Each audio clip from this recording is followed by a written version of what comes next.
Hello, Brad here, just to say we're super proud that the Friday 5pm podcast is sponsored by the Malt Miller, the UK's best home brew store. We use the Malt Miller for all of our homebrew experiments, as well as tapping them up for advice and binging on their awesome YouTube channel all the time. That's why whenever we release a homebrew video, we put a recipe kit live on the Malt Miller, so you can brew with the exact same amazing ingredients that we did. The same ingredients used by pro brewers. So alongside the Malt Miller's nitro-flushed hops, cold-stored yeast and milled-to-order malts, you can pick up recipe kits for our 5 Points Best Bitter, Russian River West Coast IPA, and now the fastest beer in the world, a hazy session IPA that goes from grain to glass in less than 48 hours. Sign up to their newsletter at tinyurl.com/Malt Miller to get 5% off your first order. With the Malt Miller's amazing customer service and Johnny's 48-hour recipe, you could order the ingredients on a Monday and be drinking the beer by the weekend. Speaking of which, it's Friday. It's 5pm. So enjoy this week's Friday 5pm podcast.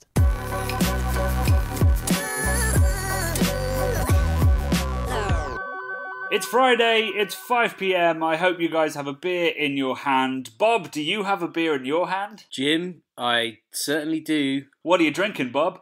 You're Bob, aren't you? Oh, no, I'm Bob. Wait. Hang on a minute. No, you're... Yes. I think you must be Bob as Brad. I guess so, yeah. This, for anyone who's sort of going, what are these two idiots on about? Our latest video we did this week, we had a comment from someone called Hello, ! That simply said, looks a great beer, Bob and Jim. To which... To which I reply, who? And Hello replied, the two presenters. So I don't know if he's trolling us or whether he generally doesn't know we're called Brad and Johnny. I'd like to think it's a really good troll, and he's having a bit of... I mean, it is an excellent troll if it is a troll. Mm. And we called each other Brad and Johnny in the video, so it's hard to misunderstand those. So I think he's being hysterical. I think he is. Good work, Hello! ! We enjoyed it. There was some many ruffles at CBC Towers. If anyone hasn't watched it yet, we've done an amazing homebrewing video this week about a little thing that Johnny was kind of fascinated by, which was a kind of Starbucks inspired pumpkin spiced latte coffee porter, which is a bit of a mouthful, but and it is when you drink it as well. And it is, right? I've just had the first sample. Oh wow! So I kegged it yesterday, and I had a little cheeky sample of that, which we won't say in the video because that sort of ruins the excitement of that first taste. But to our podcast listeners, I will admit I had the cheeky sample, and it's tasting pretty good, but pretty big. Is it spicy as fuck? Because we put over double the amount of spice that we were supposed to. Yeah, a lot of the comments were like, "I'm worried about that level of spice." I'm worried about that level of spice. It's spicy. It's spicy. Yeah, I don't think it's too spicy, but it's spicy. Okay, here's a question, Johnny. If it was one of the Spice Girls, which Spice Girl? What level of spicy are we talking? Oh, it's all out Mel B. Scary spice. Yeah. Shit. It's full spice. Oh my god. I guess they're all kind of Old Spice now. But Baby Spice probably would be called Old Spice now. Although I think she still looks quite baby spicy. I think she's aged... Well, I don't think she has aged, really. But then I haven't seen her because she does radio now. So I'm not entirely sure how she looks these days. No. But it's not Baby Spice. It is Scary Spice. Scary Spice. Wow. But I think it's quite enjoyable. We'll see what it's like once it's carbonated up. Surely it's Ginger Spice, seeing as there's ginger in there. Oh, I've missed a real opportunity there, haven't I? Should we go back? No. We record this live. We don't go back. But yeah, I've missed it there. You've got the glory. Which was your favourite Spice Girl, Johnny, back in the day when we were both younger men? And, such things were very interesting when you were a teenage boy. I don't really know. I think because I was too young to find them attractive. Yes. Mine was Jerry, without a doubt, back in the day. Right. Yeah. I think I was 9. Okay. Maybe when the first album came out. Yeah. I'm a bit older than you, obviously. I've got some years on you, so I was a teenager at that point. Right. So you were fully invested in the looks of the I Spice was Girls. like, well, wow, this is interesting. Here are these people jiggling around and wearing Union Jack mini micros. I think they call it a micro skirt. I can't even remember what it was called. It was eye popping anyway when I was a teenage lad.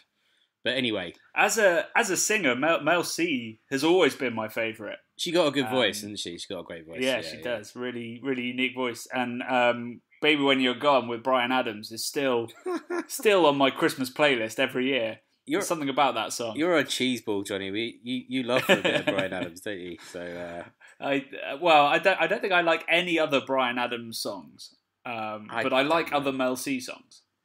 Do you? This is a real insight into your musical taste. Never Be the Same Again.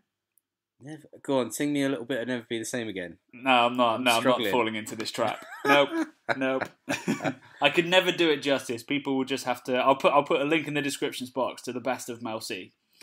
And we'll move swiftly on. No, I want to keep talking about Spice Girls. I want to say, which is your Spice Girls song, or which song would we call this beer? Oh, you think we need to name it after the Spice Girls? No, probably not. It's a real tangent. But I'd call it "Spice Up Your Life," eh? Because that's about the only one I can remember the name of, and it sort of seems appropriate with the level of spice we got going on. And it does work. But there you go. It's called "Spice Up Your Life." Nice. That's on the second thumbnail. Nice. Yeah, so this week's video, as we said and then got derailed by Spice Girls, is all about pumpkin beers, which are, of course, an incredibly controversial style, although I'd argue that the controversy is kind of manufactured. Like, we all drink beers with mad stuff in these days anyway, so I don't quite know why pumpkin beer has been singled out as the one that we think is a step too far. There's marshmallows and burgers being put into beer, but the addition of cinnamon, clove, and ginger is like, what? Is it? No. Do you think it's because it's been around the longest of any of the sort of, kind of pastry stout kind of styles? And it also has that connection with that incredibly sweet, over the top, coffee, non-coffee Starbucks thing, which has sold. I googled it. It's sold 400 million. PSLs since 2006. For anyone not in the know, a PSL is a pumpkin spice latte. Mate, there's PSL Day. It's a huge phenomenon out stateswide. PSL Day, which apparently was in August this year, which is the earliest it's ever been. So they're just kind of. Well, yeah, there's a lot of hate for like the seasonal creep that pumpkin beers and clearly pumpkin spice latte has, where it gets earlier and earlier because all these breweries are trying to get the jump on each other, trying to be the first to release it, because obviously the sales will be biggest if you're out there and there's no one else. So it has crept forward. It has been around for a long time, and I think there probably was a period where just everybody was making them, and perhaps it clogged up the aisles of beer shops in the early 2000s, and people didn't enjoy that. But I think those additions are great. I think it's a great autumn style of brewing, particularly if you make it a coffee porter like we have. Yes, I agree. I think it's, like, this is the wonderful world of beer. We can make it taste like pretty much anything else when we're talking about pastry. So, why the hell not? Why wouldn't you want it to taste like that? It's kind of cool, man. It's, you can live your wildest dreams within the realms of beer. Crash cut to us actually tasting this beer and going, nope, it's disgusting, shut it down. and I think we should open up a specialist brewery called the Spice Boys, where we only brew pumpkin spiced latte beer, and we release it in the summertime to beat. And then everyone. We declare ourselves bankrupt. No, because we're going to release it and beat the curve, and we're going to everyone is going to buy the Spice Boys pumpkin spice. Spice Boys PSL 2021. That's a hashtag for you. Cool. Well, I'll think on that one. Okay. Yeah, so in the video we tell you that most of the recipe, we'll release the recipe pretty soon, and we have a lot of fun tasting the Starbucks PSL, as Brad calls it, which is disgustingly sweet. And we also feature Andy Parker, who's the founder of Elusive Brew, who were in our last Bubble episode, all about homebrew, which came out a couple of weeks ago. So you can see him and see his brewery and what he does in that video, as well as seeing us brew the pumpkin beer. I haven't spoken to Andy much since the video went live, but I like to think, or I expect, he is disgusted by the direction we took that beer. But maybe not. Maybe he'll enjoy it. We'll be sending him a bottle. I'm hoping. I kegged it yesterday. No, it must have been 2 days ago I kegged it. And I'm hoping it's going to be carved enough that I can bottle one and send it to him so that he can taste it for the video, like we did with Verdant and our New England IPA video, so we can get his feedback. We've already done your comment. Should we do my comment for the week? Yeah, I've got one more comment, which I'm just going to sneak in. Oh, have you? Go on. From DRK slash H. Not slash, something, a little line, don't know what it's called. He said, vote for Brad 2020, make America taste again. I enjoy that. I said, can Johnny be VP? And there was no response. No response. So I don't know why I vote for Brad 2020, but I'm into it. Well, it's because you gave a speech to Congress halfway through the video. Of course I did. I totally see. I've forgotten already. That was great. With where you put the bit of Star Spangled Banner. Oh, was it Spot? Okay, I've sung the wrong tune. Anyway, I enjoyed that a lot. That's the one. Yes. There you go. We got a musical interlude in there, despite me not doing Mel C. On to your comment, Johnny. Sorry for onto my comment. You. That's all right. This comment doesn't actually come from this week's video. We try to do it with this week's video usually, but I got such a great comment on a really old video that I had to revisit it. And it was a comment on a video that we did with Sarah Warman, who works for Brewdog and did have her own YouTube channel. And occasionally, I think, still appears on Sunday Brunch, which is an English hangover TV show, basically. We did a video with her called Busting Myths About Beer, in which one of the myths we tackled was that lager is boring. Right. And we got a comment 2 days ago from Chathura Asanga Kula Singh, who said, I'm commenting back regarding the belief lager is boring. The first time I commented on this video, honestly, lager beers were boring to me because I'd never tried many ales. Once I started to try more and more ales consciously by concentrating on different tastes, aromas and mouthfeel, miraculously I happened to discover similar qualities in lager-type beers too. And now I completely agree with your statement that lagers are not boring. But to realise that, I had to taste ale. That's the first half of the comment. He then goes into lots more detail, which I won't continue to read out. But if I could, if people could take one thing away from the craft beer channel, it would possibly be that lager is great. That would be the thing I'd want to push on people. Yeah. Yeah, no, I agree too. I think that's cool that he's come back years later and commented, yeah, I've learned, I've kind of learnt along the way. I've gone around the lager wheel. Sorry, the world of beer, and I've tried everything maybe, and I've come back and realised that there's a greatness to lager that I didn't initially perceive, or I kind of wrote it off. So that's you're a big man if you can hold your hands up, especially on a YouTube comment, and say got it wrong. And also, do you reckon that's been playing on his mind for 6 years or however long that comment's been? I don't know. Yeah. Maybe it's been playing on his mind, or maybe just it got suggested in his videos again. He was like, "Oh God, I remember when I commented on that. I should go back and update them." Right or wrong? It's just wonderful to see nuance and development of argument in a YouTube comment, which doesn't usually happen. No, amazing. And yeah, it's really heartwarming. Like, we've all been there. We've all been lager haters. When I first got into craft beer, it was because I thought lager sucked, and it's because I'd never tried good lager, and through like Chathura says, through tasting amazing IPAs, imperial stouts, sour beers and stuff, and you start to appreciate the variation, but also the nuances, the little touches that make these beers different. You go back to lager and suddenly you can tell the difference between a good and a bad lager. And actually, once you've sort of educated your palate a bit and learnt a little bit, the difference is light and day, whereas when you first get into beer, you feel like all lagers taste the same. And that's totally... I think everybody's journey. It's not a snooty thing to say, hopefully. It's just you don't know enough to realise, because lager is a very subtle drink. Indeed. So yeah, That was a wonderful comment to receive. So huge thanks to Chathura. Interestingly, in our video, What is Pilsner, which we released a couple of weeks ago, and has done really, really well. Like, clearly there's a lot of people wanting to know, the difference between Pilsner and other lager type beers.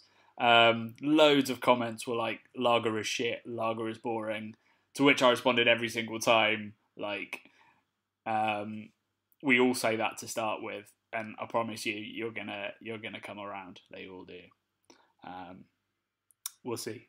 Maybe we'll get a comment in 2 years from the same people going, I still fucking hate lager. So yeah, that's our comment of the week and our video of the week. And obviously next week will be part 2 of our homebrewing exploits into pumpkin beer. We've got a big and in-depth recorded question for this week. So I suggest we dive into that because it might take the rest of the episode. Let's do it. So this question comes from Andy Topham, who I think is one of our Patreons. So be more like Andy. And he sent us a good long email and a good long question, which I'll play now, and we will come back and answer his multi-level question. Hello, Brad and Johnny. This is a question about technology and how breweries use technology, and maybe more from a digital marketing perspective. After your appearance on Untappd the other week, it's something that's been nagging me for a while. It's mainly about how breweries have taken to seemingly ridicule people who've given them poor reviews, and you see the likes of Untappd All-Stars. Whilst I can understand it's really frustrating, but it comes across as incredibly petty and disingenuous just to the people who've purchased their beer that are willing to leave the reviews. And maybe this is something that other apps will be picking up, and I know that there's Brewer's Eye that's out there at the moment, and there's camera ones like Cask Finder and Brew to You that are looking to help brewers and pubs. Maybe this leads into a larger question about technology and how it's used and how it's driven tap lists and stock and how it's used in tap rooms. I get the speed and effort of producing a rotating tap list, but having a chalkboard or a paper menu with small fonts on a dark piece of paper in a really dimly lit pub or bar in 2020, it's just poor. Not least of which from an accessibility perspective. Technology is there to help and should be embraced, and it should be used to enhance. Maybe Brad has got an opinion on this as a designer and how breweries use imagery and how it's used in technology. So Andy, thank you very much for that question. I guess there's two kind of elements to it. The first one is, what do we think of breweries, fighting back against bad reviews online? Yeah. And then what do we think about the use of technology in pubs and bars? So should we tackle the first one first? Let's do it, man. Let's do it. So Brad is not a social media. Well, you're an Instagrammer, but you don't love the other socials. So you haven't really seen this happening. No, I mean, I guess in a way, I kind of steer clear of it because I don't like tickers and stuff. I'm not really into the sort of culture of ticking stuff off and kind of like opinions are very personal to yourself and I feel like if you've got sometimes you've got nothing nice to say, maybe don't say it.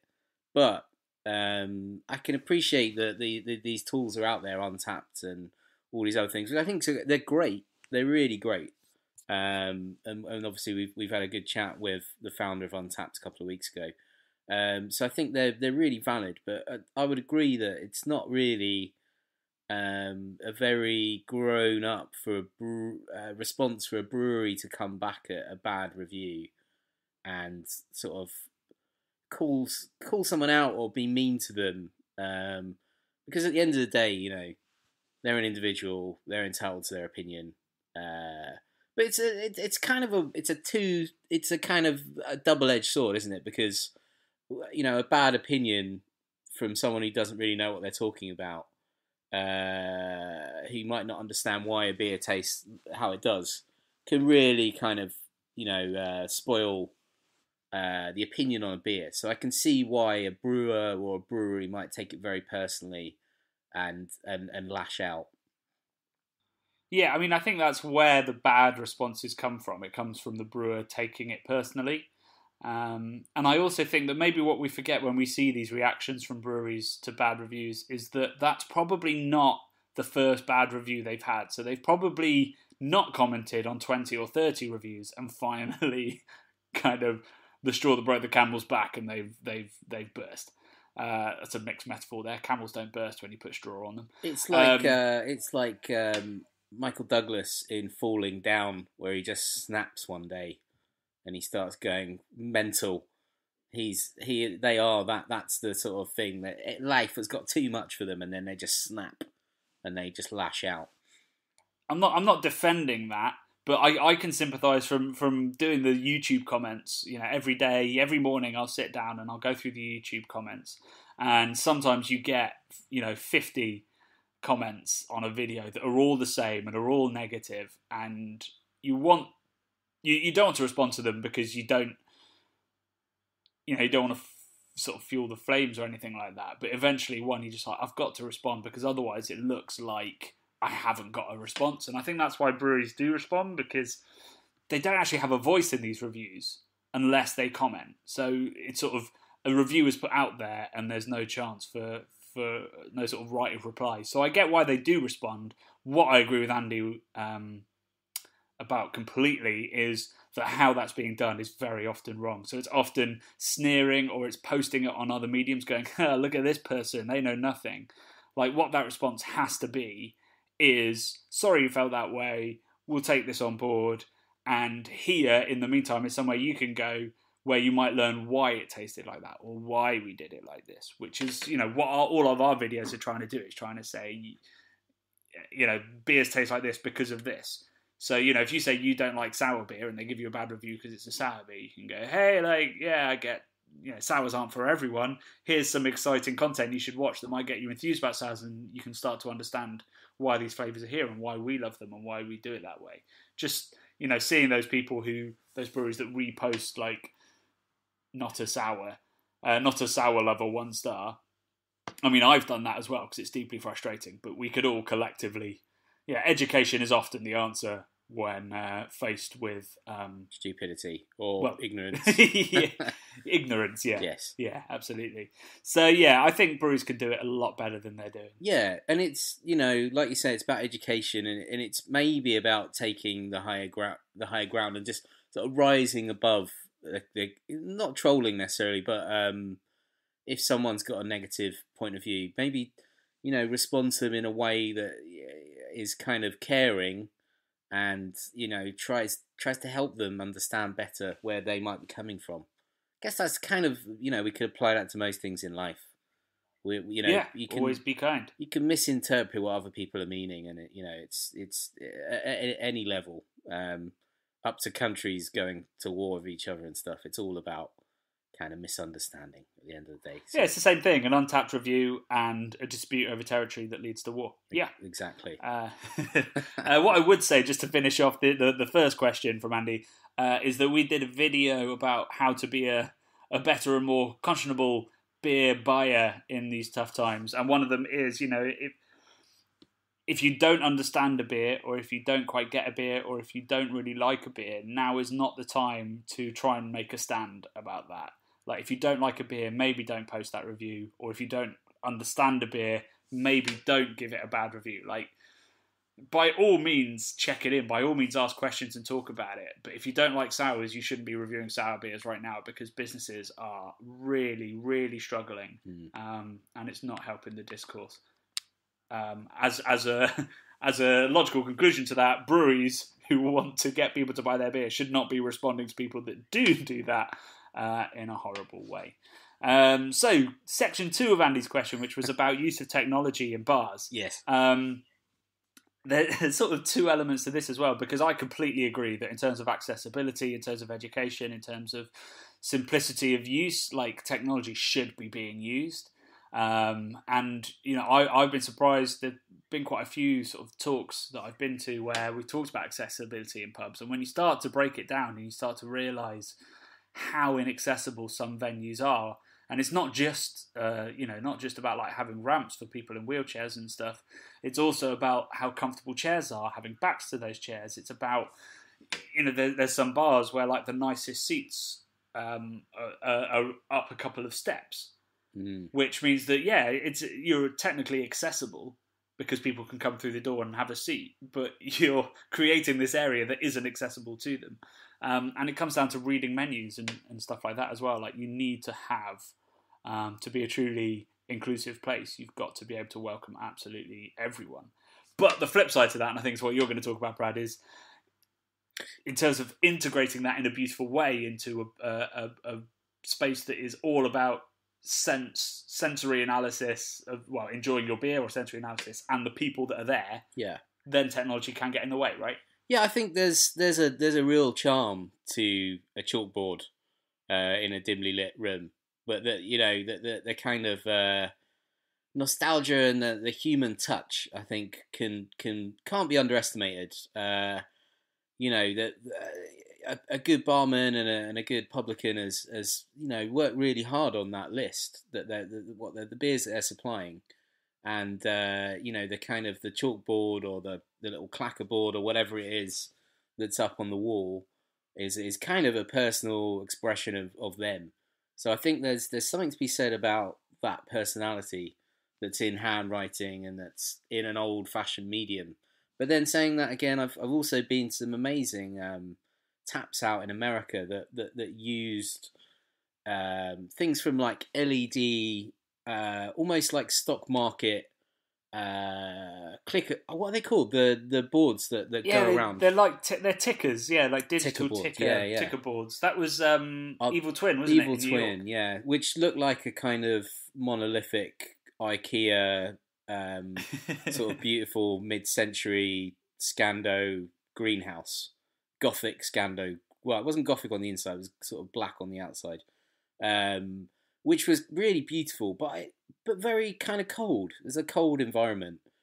But I've been other places as well where they've just used kind of big screen TVs that they've flipped on their sides and used as digital lists. Which we went to, what was it, Pizza Boy, which I thought was Pizza Boy was awesome out in Pennsylvania, and they had this they had like, I don't even know how many beers they had, but it was basically like someone had got in my dreams and gone, what does Brad like? He likes sort of 1980s nostalgia, weird sort of arcade machines and neon lights and stuff, and he loves beer and he loves pizza, and sort of shared dining experiences and stuff, and they just fused it all together, and they've made the most awesome tap room, which had these huge, big screen TVs that just had hundreds of beers on, and it was kind of amazing and warm as well. Like, it felt inviting. So I think you can, with technology and graphic design, you can make somewhere feel sterile or kind of non-inviting, or, maybe that it's a bit too good for you to be there. It can be a little bit snooty sometimes, but also it can be embracing, and it can be used in innovative ways that make it more accessible to more people. And like you say, Johnny, that goes down to the furniture and the accessibility with ramps and all that kind of stuff as well. But again, the kind of, a lot of tap rooms are working in spaces which, ex-industrial sort of spots. So making places that have gone from somewhere which is purely functional to somewhere which is welcoming and accessible to everyone can be challenging as well, I would say. So it's 100%, and even more than these industrial spaces, it's more like the old school pubs, and that's been a huge challenge with COVID, because they're small rooms with lots of nooks and crannies. So like, they've really struggled to get social distancing at all in these small pubs, and I think it's the same with getting technology and obviously accessibility for less able people. Like, it's so hard to do that in a building that might even be listed, so you can't even make changes to it. So I'm not saying that everybody should be able to do it, and if you're not doing it, you're a bad person. I'm saying that wherever possible, it sort of should be done. Yeah. I think to go back to the technology point, something that's really going to change, and I hope it changes, is all of these pubs have had to introduce ways of doing table service and stuff, and lots of them are using QR codes. Yeah. Whoever invented the QR code was a laughing stock a decade ago. Like, everyone's like, nobody uses QR codes, and now they're like this fundamental part of going to the pub in the UK at least. And I hope that maybe a great solution that would mean that there's greater accessibility in terms of like people who are visually impaired, or perhaps have trouble hearing, they can use these QR codes that hopefully will stay on all of these tables, and they can scan that and get everything, all the information they could possibly need from that pub in an app that tells them everything about that pub.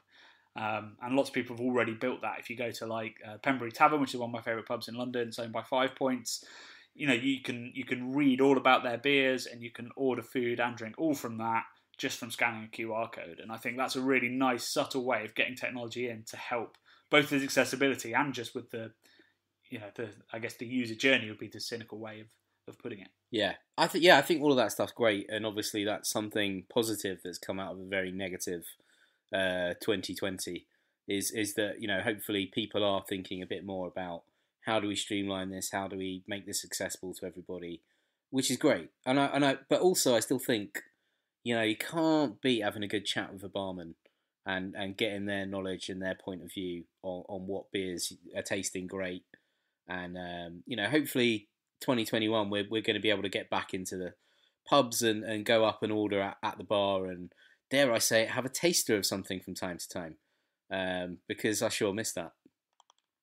Fingers crossed. Right, well, we've come to the end of our 20-minute podcast at a cheeky 29 minutes. So thanks for sticking out those extra 9, everyone. We've got lots of exciting stuff coming up. We've obviously got our second episode of the Pumpkin Beer video. We've got a very special bubble episode coming in a couple of weeks. We've still got to release our podcast about the strongest beer in the world. That's still coming. And lots of other stuff, including our 100,000 subscriber celebrations, which Brad and I need to get on top of. So lots is coming, and I hope you guys will be there to share it with us. But in the meantime, we'll see you guys on Wednesday for some more spicing up of your lives.